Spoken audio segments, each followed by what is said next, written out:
Mr. Gerald Majola, will you please come up on the dais? Yeah. Here, right here? Here? Next to Baba. Okay, right here. Is it afternoon? It's not yet. Good morning, ladies and gentlemen. We thought it was going to be afternoon.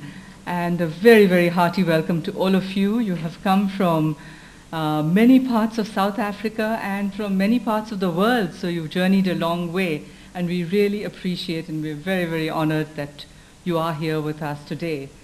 As you all know, this is the land of the Big Five. Most of us have hankered to see the Big Five, but I think at our head table we have another set of Big Five, our very own, and I would say each one of them, you will know all of them, so I'm not going to introduce them that way.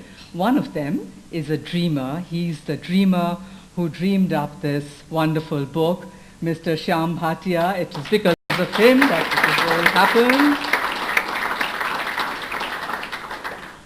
The organizer supreme, the man behind the whole World Cup, Dr. Ali Bakr, who has made it possible for so many nations to come together. The superstar amongst us, Mr. Sunil Gavaskar. The artist and the painter, Richie Ryle. You see him all over, all his paintings, all over this room today. And the writer, Kishore Bhimani.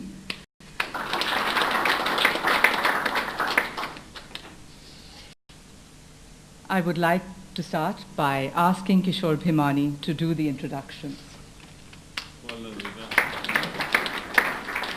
Yeah, thank you, Rita. Excellency, Governor, the High Commissioners from Sri Lanka and India. I was trying to work out this name, Madhubegedera. If I pronounce it wrong, do forgive me. Mr. Mukherjee, Mr. Gerald Majola. It is this distinguished gathering. If you introduced all the important people, I'd have to call all your names out. So you'll take it, we'll take it as read.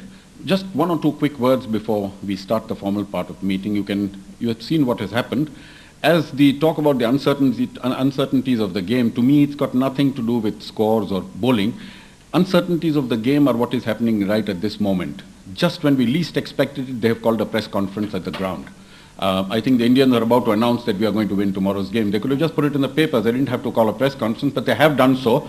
And as a result, a lot of our friends, a lot of our media friends who were so keen to share this morning with us have, alas, not managed to come. So when they tell you about the uncertainties of cricket, remember that. It's nothing to do with the scores. Rita mentioned the dreamer. Well, I have the opportunity to talk for a minute or two about the dreamer, Shyam Bhatia. He told me a couple of years ago that he wanted to write a book based on cricketers talking about their own memories, their innings, their great moments, their magic moments. And I laughed uproariously. I said, cricketers are going to talk to me or to you about this? One or two friends, people you meet. They are private people. They are totally unreliable people. They play well one day. They go into hiding one day. One day the people are writing their obituaries. The next day they are being deified. So it's difficult to get them in the right mood. And if they do talk, they talk for a couple of minutes and forget about it. So he said, no. That is what you journalists think. It's we, the people who love this game. I mean, he lived in Sharjah. And he picked up this love for the game about 20 odd years ago. He played it before that. Then he picked up this love for the international games. Then it grew worse and worse and worse. And before his family realized that it could become some kind of major disease, he decided to put this whole thing in a book. So he said, we are going to approach all these people. I said, great. Why don't we get the statistics, get their backgrounds, get their pictures, and write some very erudite appreciation of the cricket. He said, no, we want to talk to them. Fine. Then came, of course, the happy coincidence of us meeting up with Richie Ryle. Richie Ryle, I saw a picture of his, a sketch of his on jaunty roads. And that looked rather nice. And my wife, Rita, mentioned that, well, why don't we introduce Richie Ryle to Shyam Bhatia? And this introduction took place, one from Dubai, one from South Africa. We come from Calcutta. And the introduction could have taken place anywhere in London or New York. But it happened, and this whole idea took shape. This whole idea of a book based on sketch, followed by an interview, some memories, and so on and so forth. I won't talk too much about the details of this, except one or two ideas I'd like to share. But may I start, with all your indulgence, I'll call upon Shyam Bhatia to tell you all about it. Shyam Bhatia.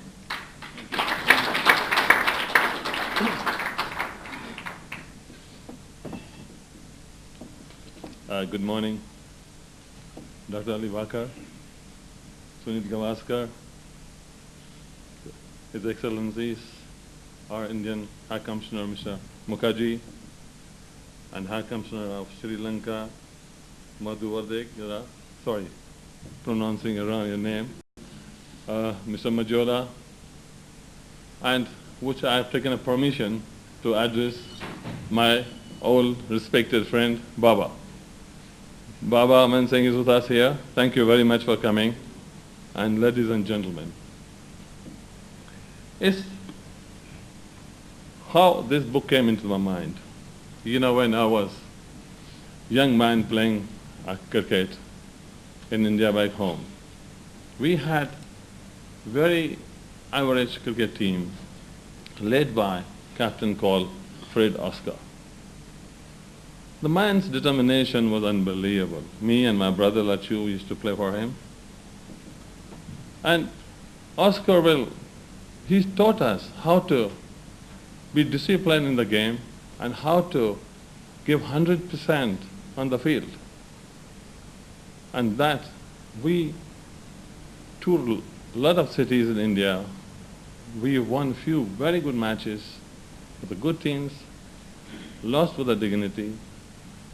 Only one thing, we gave everybody 100% on the field. I kept that motto in my mind and pursued my career, went back to Dubai and didn't fail it. So I always thought that I must give back to the game something. I always feel that whatever I am today is cricket has given me. So this I carried with me. So then when I came to Dubai, this Sharjah Cricket International Tournament starts. We met a lot of cricket personalities, cricket players.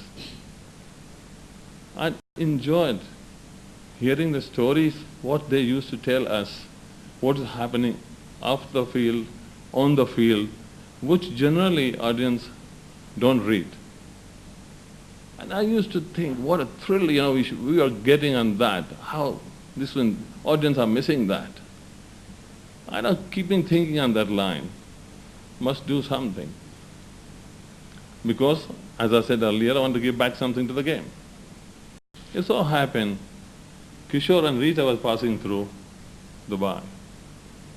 They came home. I said, Kishore, I got some things to do. Will you take up the challenge? I told him the concept at what I want to do. He immediately jumped without realizing what he is committing to me. He and Rita said, yes, yes. But after committing, they have traveled around the world. They have spent endless hours on a telephone, computer, scratching their head, getting a few bad words from some place. But finally, they managed it so beautifully. All the stories they have given, I say it's normal to get any normal. Welcome, Mr. Nurani. Welcome. Give him a big hand, sir. He's our... The games, Mr. Nurani came at the right time. In Sharjah, international games started. The architect of the games were Mr. Abdulrahman Bukhatir, but the executioner of the whole project and the matches is none other than Mr. Qasim Nurani, please. So he's with us. Give him a big hand. So we thought of that. I talked to all these players and Kishore and Rita took up the challenge and went around, as I said, took the challenge and wrote the stories. And it was so difficult. The time lag. Somebody in the West Indies, half our players are already top, one game they were retired. But they went all around, they did a marvelous job. As we say, on the line I was not still yet happy. And the book we want to do, everybody wants to do action photograph. Would say every book have an action photograph, we must do something different. Then Rita was coming back from South Africa and she mentioned to me about Richie Ryle and his book, Brush with the Sports. When I saw the book, I was so tempted. I said, please get me Richie's number. And I spoke to Richie, tempted him to come and play golf in Dubai. Invited him there and signed the deal with him. And what a Richie has done a marvelous job. The work is all in front of you. I don't have to say anything. The man has done a great job.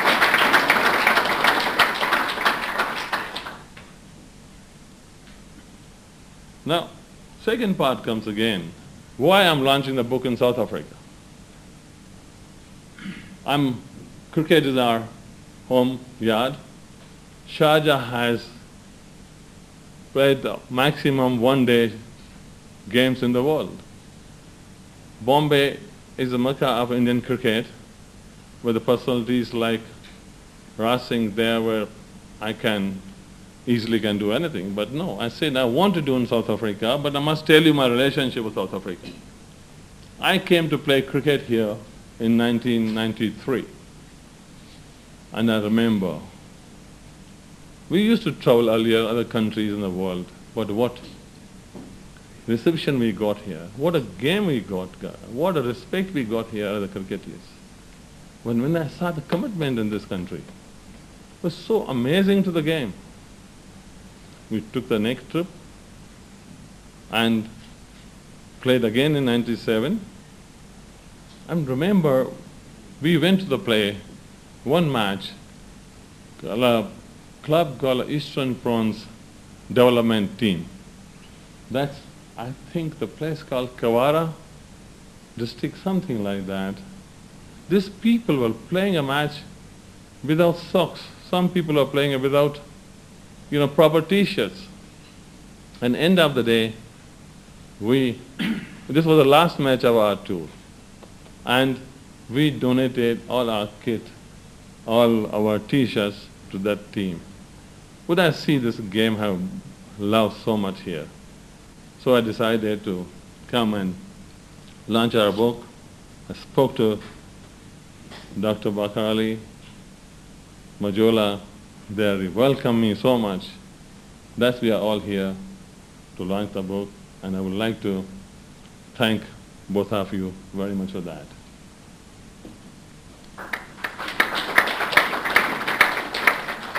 There is one person, the great human being today than I feel than a cricketer.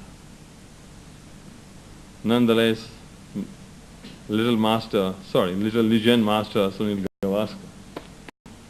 He has been, I must tell you that silently, he has been always involved with me in the book. Anything I get stuck up, I pick up the phone, ask him, Sunil, how's this? He's so clear thinker. One shot. He said, this is fine, this is fine. I kept on progressing. But I must tell you something, when I traveled with him in West Indies, Kingston, in last June, when India and West Indies playing the games, both games got washed out. We decided once to go for a dinner. I tell Sunil, okay, 8:30. He comes down 8:30, we leave hotel only 9:30. So from the next moment, say Sunil, 8 o'clock.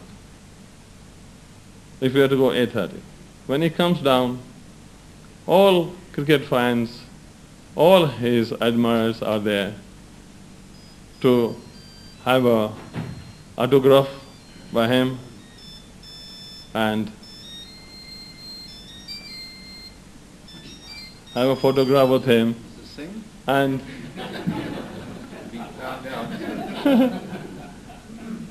and take the, he obliged everyone. Sunil has never disappointed anybody as far as photographs concerned, taking anybody an autograph. We had a lunch with our friend's house there. He invited few West Indian players. And when these West Indian players met Mr. Gavaskar, they say, "Oh, the little master is here." They can't believe it, they say. And they stood up and introduced themselves. And we told them, "Please sit down." They said, "No. How you can sit in front of little master?" And telling the stories of his playing game in the West Indies. What a man he is. Sunil, you have been really great friend and philosopher to me. Thank you.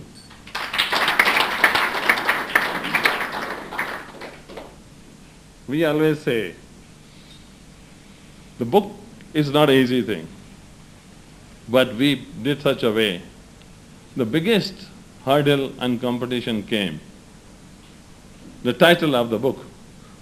Because it's a one-day game book, everybody is concentrating on the name, start with a one day game, one day is best game, this, that. I must have thousands titles, 400 from Mr. Bhimani and so many other friends and a journalist. At the dinner time, whole family will sit and discuss that, what should be titled, what should be titled. One day, two young men, my son and his friend, who are here, they said, "Oh, this book is not only one-day cricket, and this book is about some art also. Art and a game. So we have to name something which to go with both." Then immediately they suggested it should be portrait of the game. And both gentlemen are here. Can you please stand up, Vikram and Nat? Give them a big hand.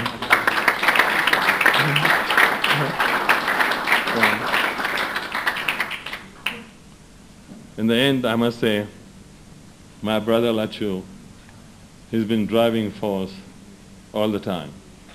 In Indians, to be a younger brother, there's advantages and disadvantages. The advantage is, when we go for a cricket practice or anything, it's his responsibility to wake me up and take me to the game. I was never worried about my money, carrying money with me. I know my brother is there to look after me everywhere. The disadvantage is, anytime we go home, I have to carry his bags. I have to get food from the fridge or drink served to them. Gentlemen, I'm thankful to all of you coming here and launch of the book. I hope you will enjoy reading this book. Thank you very much.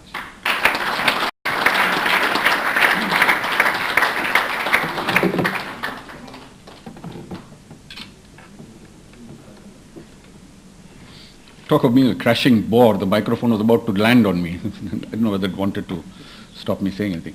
Thank you, Shyam. You heard his thoughts.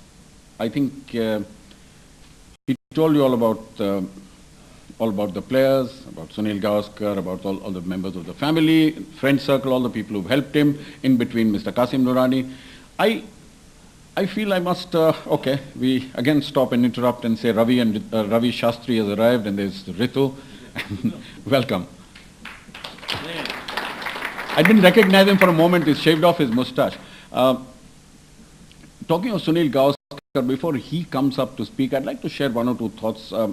Shyam said a lot of nice things about him. Everyone does. But I've got to tell you one particular story. I remember many years ago on a rainy day, I was sharing the microphone, the match with Ian Chappell and Jeffrey Boycott, and there was nothing else to say. Analysis finished. Jeffrey Boycott gave 7 or 8 different lectures. So that was finished. Ian Chappell talked about what else to say. So we were talking about fantasies, people who make double century before tea and so on. And since I'm not a cricket player, I said, what will I think of? So I told Tony Gregg that my favorite fantasy is as follows. That at the Eden Gardens in Calcutta, I'm going out to bat, open the innings with Sunil Gavaskar. I mean, I won't tell you who the team is, opposition or the team, but there's Sunil and me opening the innings, and there's Gregg and Chappell, not Boycott this time, sitting in the commentary box. And Gregg turns to Chappell and said, "Who on earth is that?" Chappell says, that's Kishore Bhimani. He said, "I know that. I mean, who's the other guy?" So, when we were much younger and when Sunil was playing the game, I remember one particular story we had in this. This was in a college magazine. They came to interview me and asked me about a particular thing. That can this be a credible story? Which was as follows. A kid, a 12, 14-year-old, junior school, he's got his exam day, but he's a great Gavaskar fan, so he goes out to see a match. And he's told to come back, give his exams, and forget about cricket. So he says, the only time I can see Sunil batting, I've waited to see him at the KSCS Stadium in Bangalore. I mean, what is so important? At which stage his father said something, that when you finish your exam, come back here, he'll still be batting. His credibility was at stake. The exam is over, 3:30, 3:45, a dejected, depressed young man comes there, he's passing by the, whatever this place is called, Mahatma Gandhi Road, and he says, "Is Sunil Gavaskar still batting?" He said, yeah, he'll carry on for a while.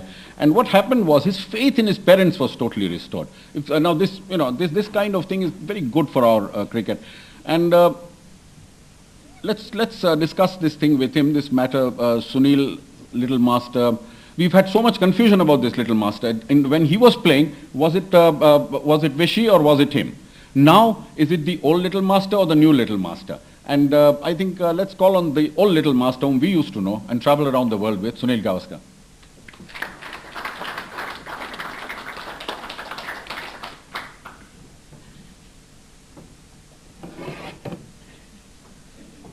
At least I'm happy to know that I haven't lost my catching abilities. But Kishore, I can assure you, as far as between Vishy and I were concerned, you could have found that out straight away if Vishy had been here. I'm told he was due to come here, but once again he backed off when it came to being found out as the shorter one or the littler one. But what we used to do, Vishy and I, we had this height business going. And he used to think he was taller than me. And of course, I never agreed. And every time we went to some dinners or to somebody's house, we would see whose feet seating on the sofa touched the floor.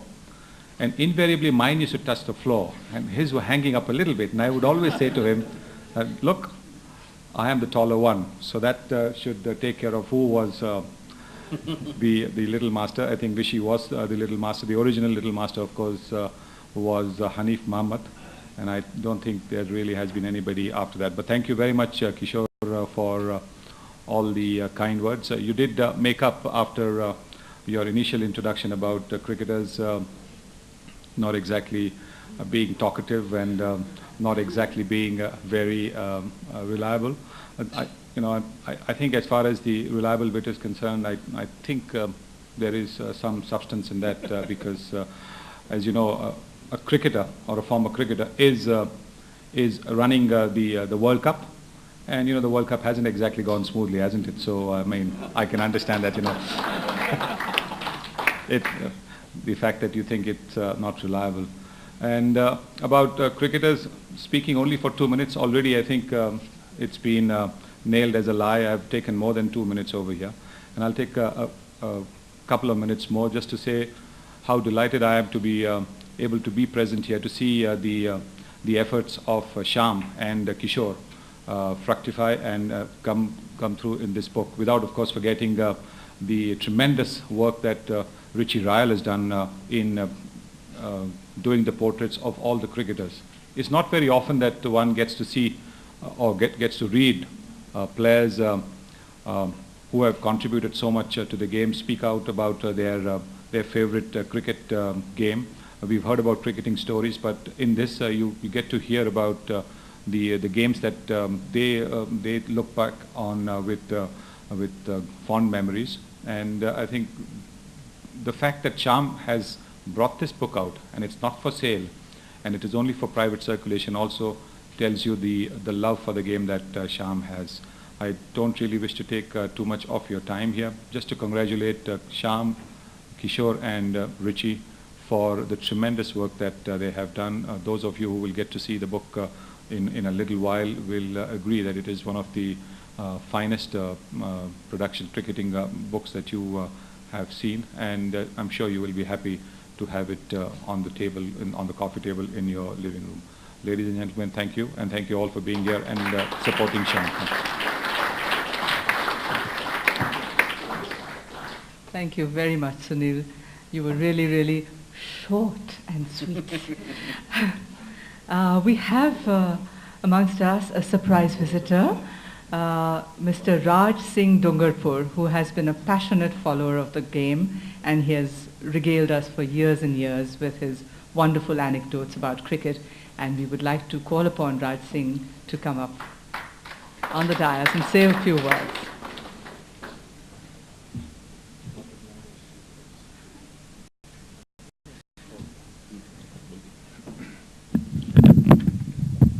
Sunil, you don't mind if I raise it? Namaskar and good afternoon. Dr. Ali Bakar, Shyam, Sunny, Kishore, Rita, friends all around, and of course the man who created the portraits, Rishi Ryle. I think we are here, of course, for Shyam's launching of this unique book. People write books to get themselves well known. Most people write books at the end of their cricket careers to make a buck or two, and no problem at all. I mean, I have no quarrel with it. Why should they not? But here's a man who's written a book purely out of passion, purely out of commitment, and purely out of love.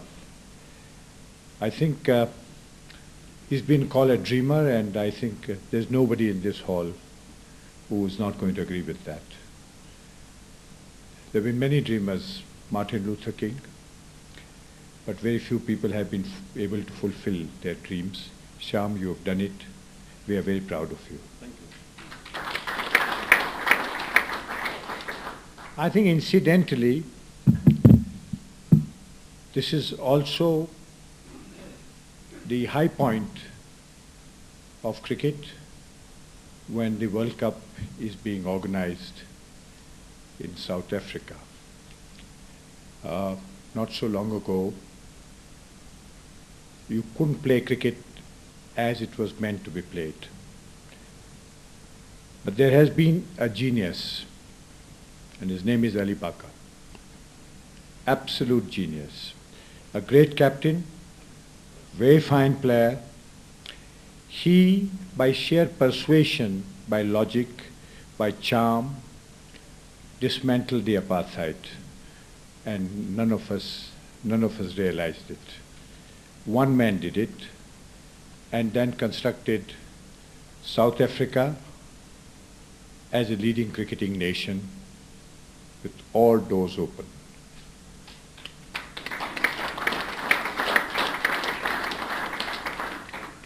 I think every century throws up a man. I've had the pleasure and privilege of sharing 3 years in the executive board of the ICC. I think what is quite remarkable and not always very easy, but for me, we used to end up on the same side of the argument. And I remember when Bangladesh was inducted into test-playing nation. He had a very effective role and a very small one from me. But I think we did it with conviction, and I'm glad that they are playing better and better and better. I think I have always believed that I have no idea who will make the maximum runs and take maximum wickets.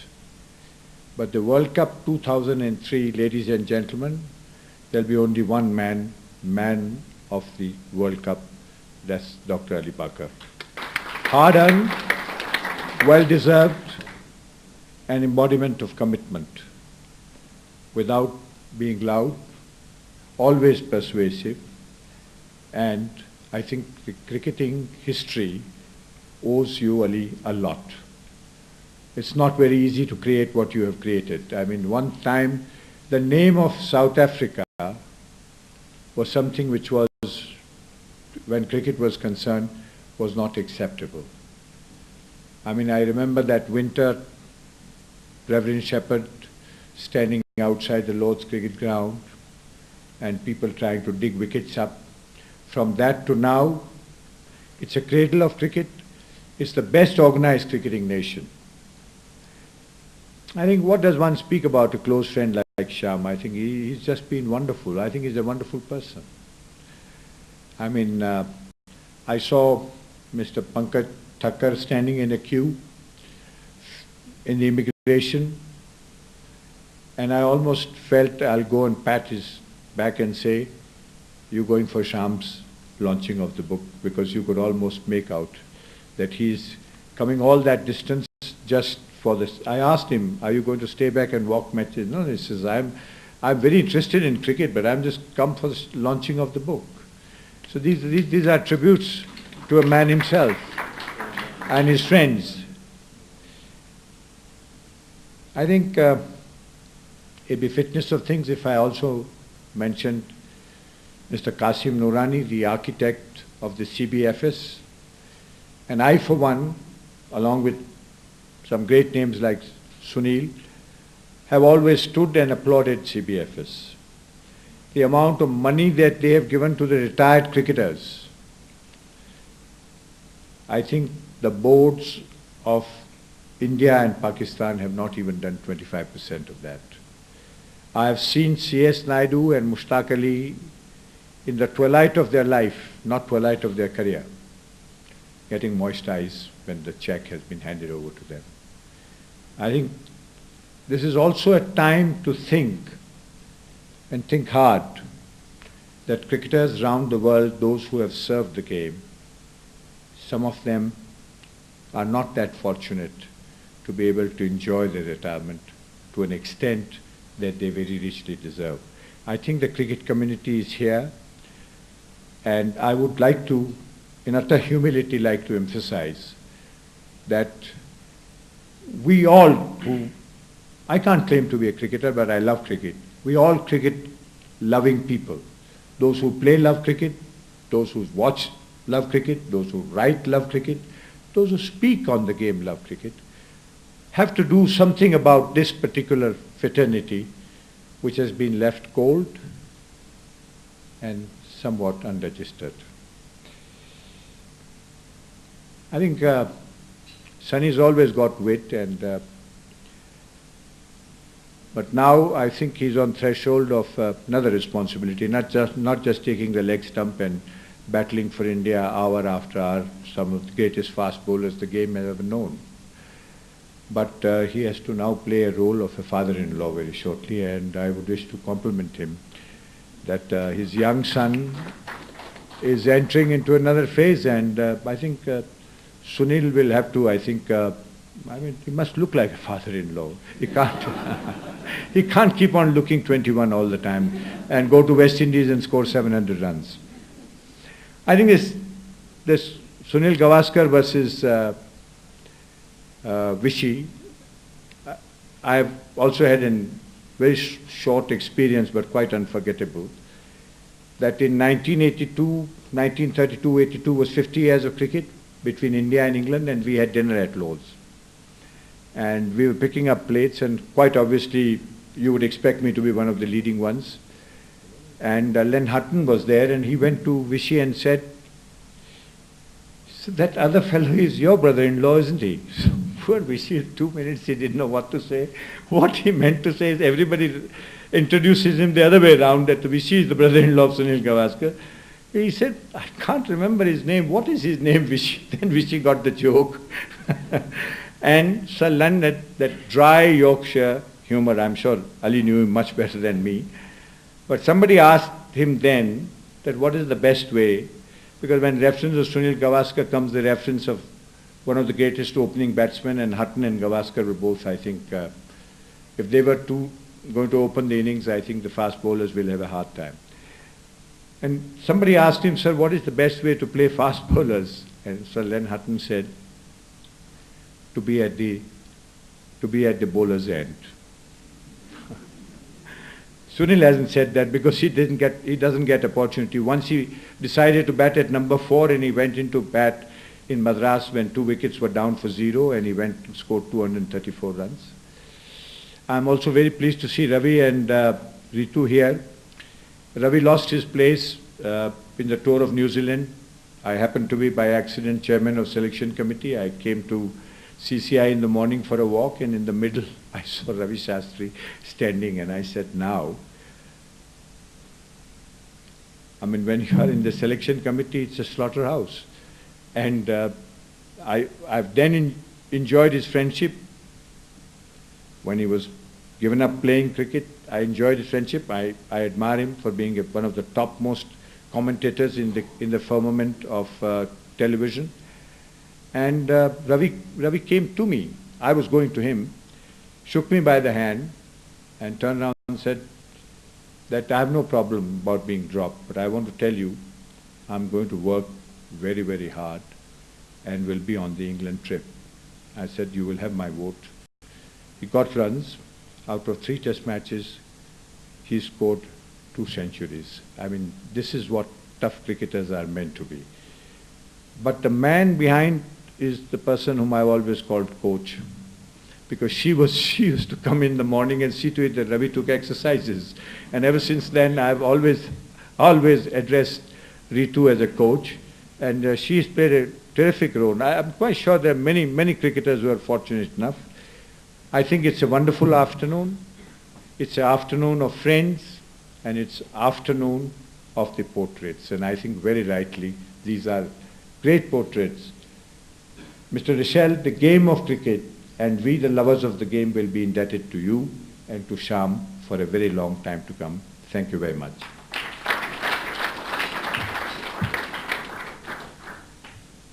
Thank you, Raj. Just one word before Richie Ryle comes and shares his thoughts with you. I personally, apart from enjoying having worked on this book with him, wanted to commend to you. You'll see this book soon as it's formally handed over to you. I'm amazed at the way he has done some of the sketches. Most of all, people like Mohinder Amarnath, Clive Lloyd, Botham, people before his time. I'm not sure he had seen them play. And he picked these portraits up from a collection of pictures. And I really am amazed at not only getting the likeness, but getting some of the expression, some of the tenacity, perhaps the craftiness. And it really is, I really am, before I call him to speak, say that how much I enjoyed working with him. Richie?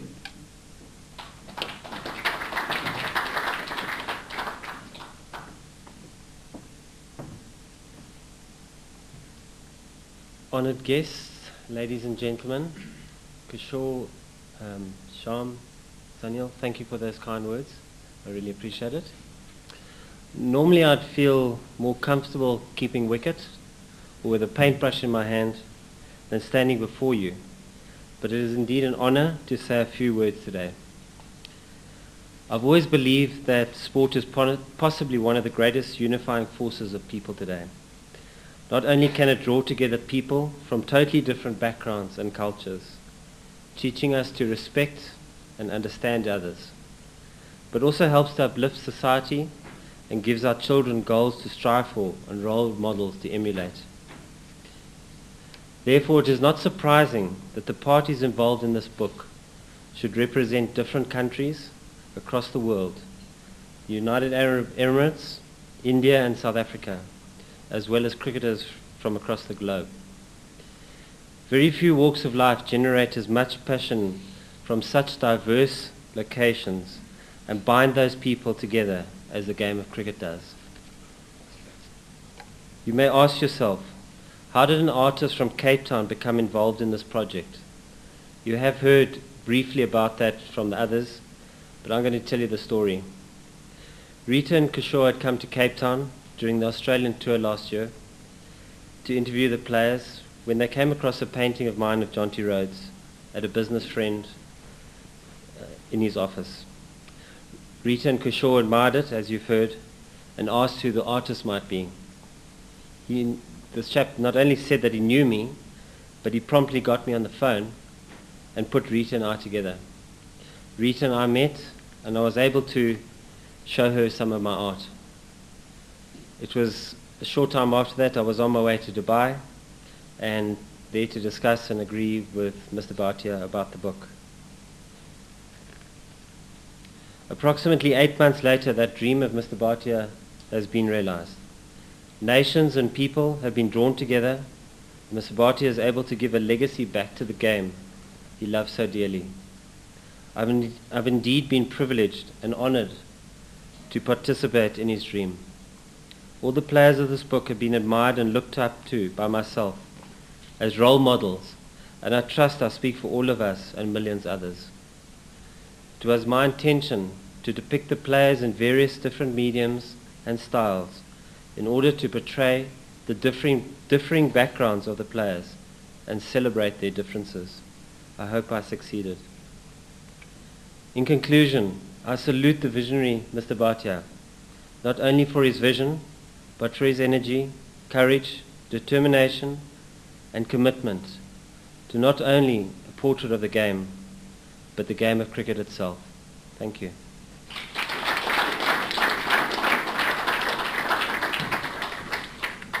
Thank you, Richie. A very brief introduction of our next speaker. Dr. Ali Bacher, I had heard about, I remember the tour of, 69, when Bill Lawry's team went from India to South Africa and received, if I remember right, a 0-4 drubbing. Since then, all over the world, in different areas, one met some of the players. I shared the mic once with Lee Irvine, who was, I think, also in that team. My wife and I were in Sydney during the world's opening match of the World Series cricket, and we sat behind Mike Proctor. Incidentally, he's here. Mike Proctor and Eddie Barlow were sitting in front of us, ready to go out and bat for the rest of the world team. Barry Richards, we had the honor of having dinner with him one day. Then there was the Pollock, Peter Pollock, Graham Pollock.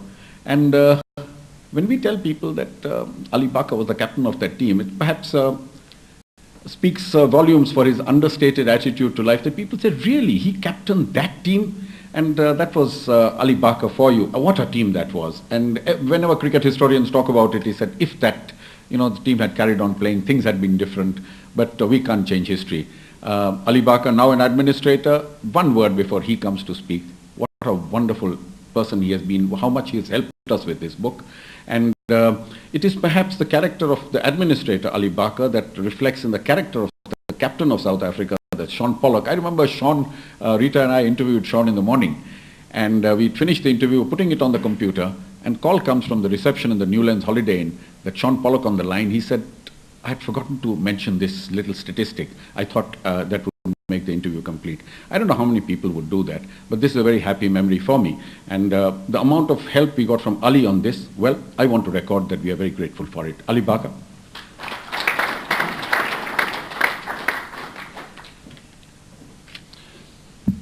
The High Commissioners of India and Sri Lanka, Mr. Bhatia, my very good friend Raj, Sunil, distinguished guests, ladies and gentlemen. First, at the outset, it's really wonderful to have in South Africa so many people from abroad, and particularly from the subcontinent. You will notice that everybody in South Africa feels honoured and privileged to have been given the opportunity to host the 8th ICC Cricket World Cup. And we really hope that when you people leave our shores and go home, that you will leave with very, very fond memories of South Africa. I have some key members of my organising committee. They're here. they've worked with commitment and determination over a 2-year period to hopefully put together an event that not only South Africa but international cricket can be very, very proud of. Let me say that in South Africa, reflecting on our past and our present, and the present is a miracle, probably the most important and telling medium to bring different peoples together has been the medium of sport in general and cricket in particular. And we saw this so beautifully during the '95 Rugby World Cup when South Africa's greatest ever citizen, Nelson Mandela, used the Rugby World Cup to bring black and white people together. I say this because I've had a glimpse of this fantastic book that has been produced and that you'll see in a short moment. And for me, Richie and Sunil and Kishore, just going through it very quickly, it exemplifies and produces once again the importance of cricket as a medium to bring different peoples together, people from different races, religion, faith and culture. And you look through that book and they're great black West Indian cricketers. You look through that book, there are great white Australian cricketers. And there are people from the subcontinent who follow different religions. And that's what cricket has the capacity to do. And that's what the World Cup has the capacity to do.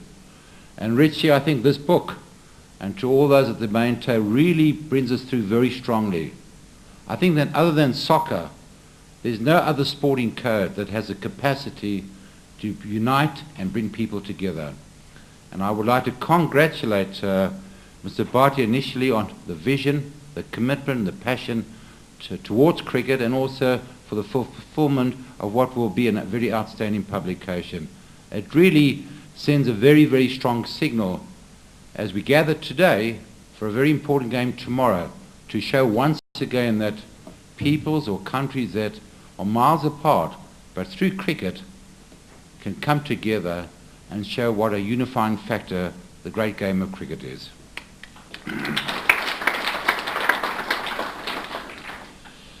One of our objectives for this World Cup is to rally all peoples in South Africa behind this event and the international cricketing community. Hence the appointment initially of 41 African sports ambassadors, men and women who've excelled at the highest level of their particular sporting code, and people who off the field have made enormous contribution to the upliftment of people and the development and promotion of their particular sport.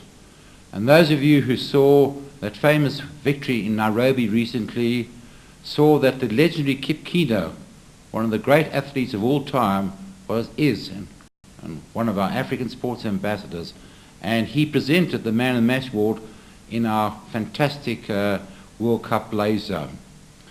With regard to cricket ambassadors, we've ratified the appointment of five brilliant people who really have served the game with distinction. Within South Africa, the very great Graham Pollock, one of the greatest batsmen of all time. Basil D'Oliveira for his courage and his determination. One of the greats of all time from the small island of Antigua, Sir Vivian Richards. And then recently the ratification and appointment of two great all-rounders, Sir Richard Hadley and Ian Botham. And it now gives me great pleasure on behalf of the ICC Cricket World Cup to ratify the appointment of our sixth and last Cricket World Cup cricket ambassador, Sunil Gavaskar.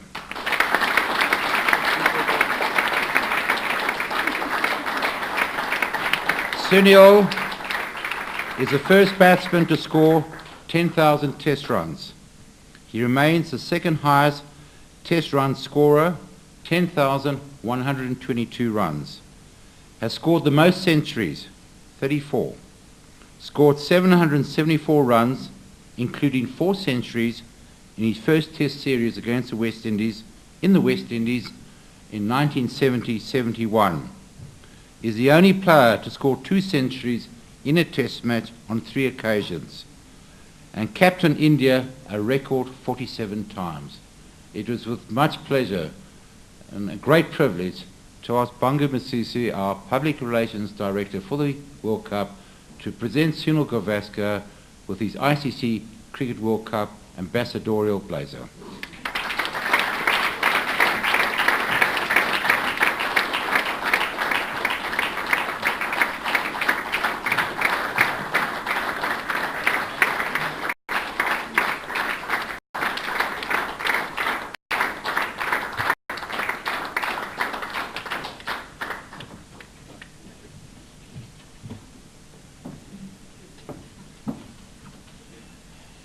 Thank you, Ali. I think this is really a great honor, great privilege.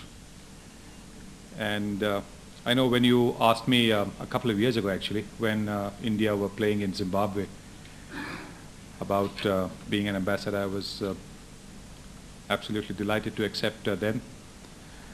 And subsequently, I think later in the day, you did announce it to the world's media. And not having much to do in Zimbabwe, I was actually channel surfing, and I happened to see that come on CNN, and that was very impressive. What wasn't quite impressive, of course, was the fact that they referred to me as the former West Indian player. But then CNN doesn't get everything right, though technically they could have, they would argue that technically they got it right, because I come from the western part of India, so I'm a West Indian. But thank you, Ali, and thank you to the ICC World Cup Organizing Committee for this honor. Thank you very much.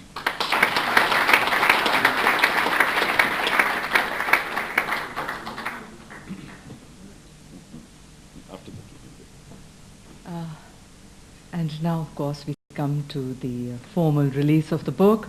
May I request Mr. Shyam Bhatia to hand over a copy to Dr. Ali Bacher and formally show you the book and release it.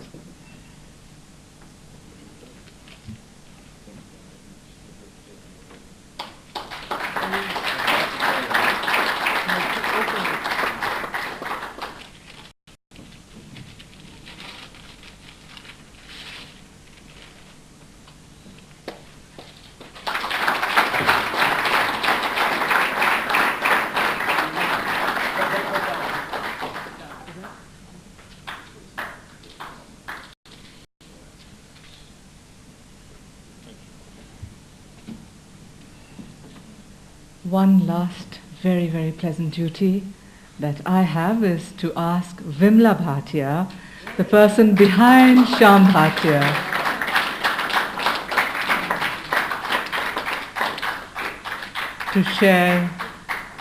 to share her agony and ecstasy with you.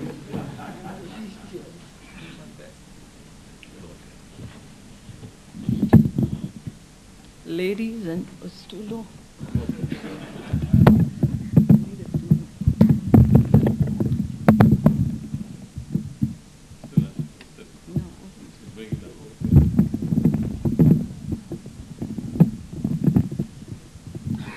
Ladies and gentlemen and distinguished guests, it's my privilege to wrap up the proceedings of this international occasion.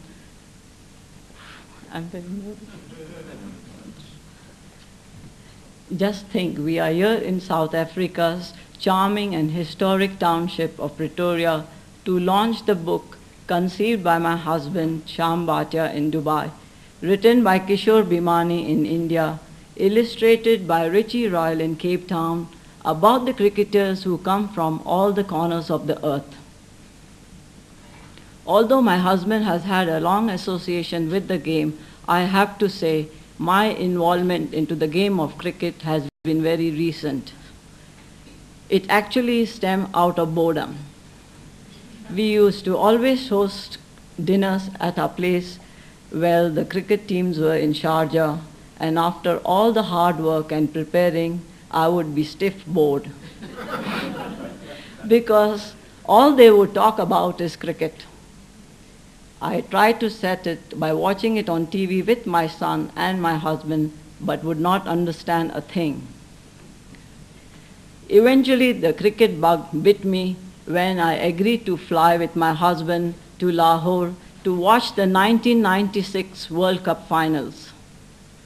To be honest, my main purpose was to shop. However, when I gave the shops a day of rest and experienced the game live at the stadium, I got hooked. And since then, I have never missed a single match, and my participation at cricket dinners go beyond food.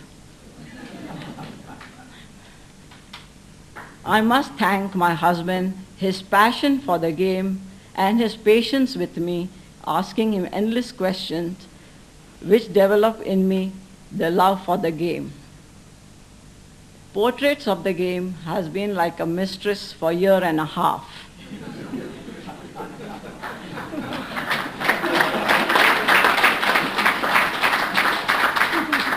Thank you.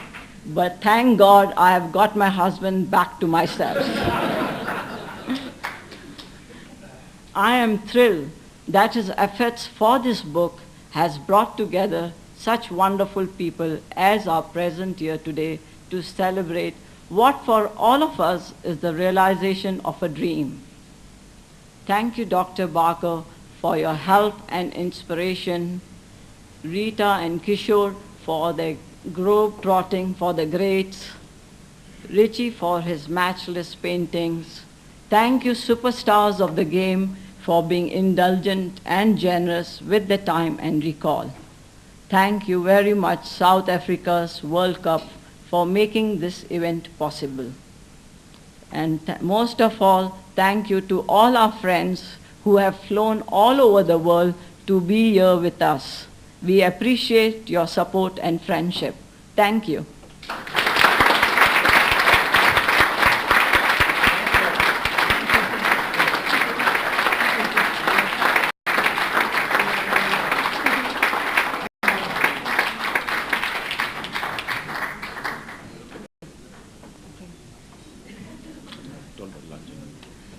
Anything after this would be totally anticlimactic after that beautiful speech. So once again, a big hand for that. And now, ladies and gentlemen, lunch is on. So you will help yourselves. And before you get up, the books are being distributed. So you've seen the first copy. You can look around, but you're all going to be able to get a copy of this wonderful book. Thank you very much once again for being with us.